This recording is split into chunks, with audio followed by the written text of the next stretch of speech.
السلام عليكم ورحمة الله وبركاته أعزائي المشاهدين في كل مكان، أهلا بيكم. النهاردة إن شاء الله هنشوف مع بعض شارع الثورة ونفق الثورة اللي أنا داخل عليه ده نفق الثورة. هنشوف مع بعض التغييرات اللي حصلت في الشارع، التجديدات، ونتعرف بالمرة على شارع الثورة.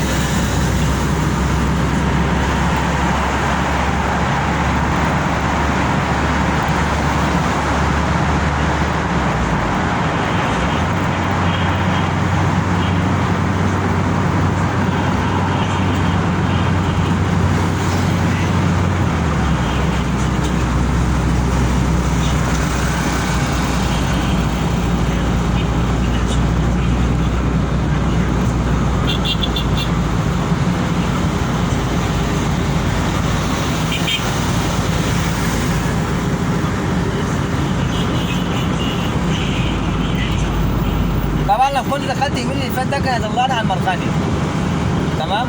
واللي خارج من جنبي على اليمين ده برضه خارج من المرغني. اللي على يميني ده سنترال الماظة، سنترال الماظة.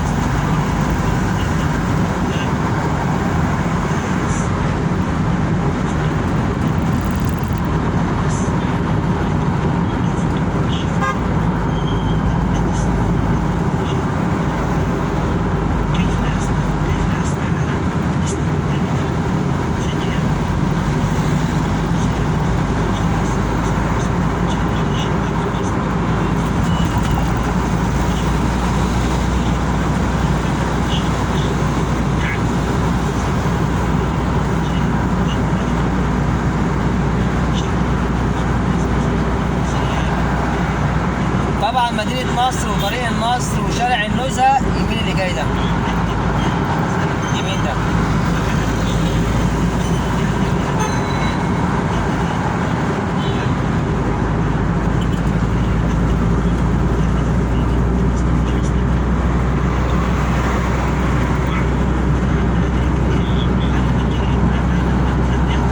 طبعا شارع النزهة بقى اتجاه واحد بس، اتجاه واحد بس.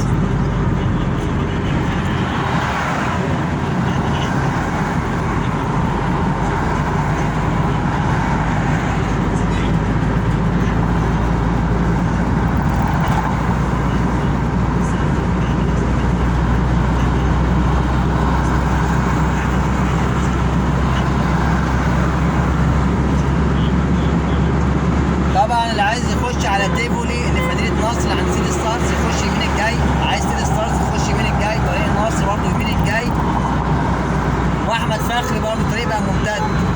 دلوقتي على يميني دار الإشارة، دار الإشارة اللي بتعمل فيها الأفراح، حفلات، هي دي دار الإشارة اللي على يد اليمين. لازقة فيها على طول بعديها دار المدفعية، برضه بيتعمل فيها افراح وحفلات كده مطرح ما ايه. طبعا هنا برضه يمين الجاي ده برضه دوخلك مدينة نصر وطريق النصر واحمد فخري.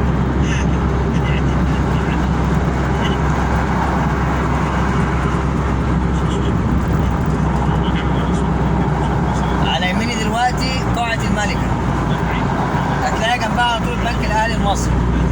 هي دي بقى دار ضباط المدفعية اللي على ايد اليمين دلوقتي دي بالظبط كده.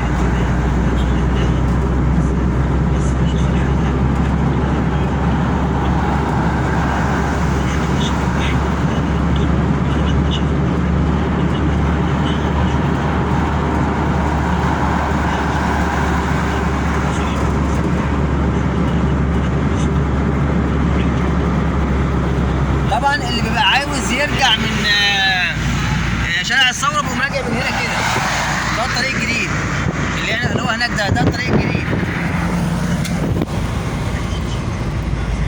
وبكده تكون خلصت حلقة النهارده، ونشوفكم ان شاء الله في حلقة جديدة بإذن الله.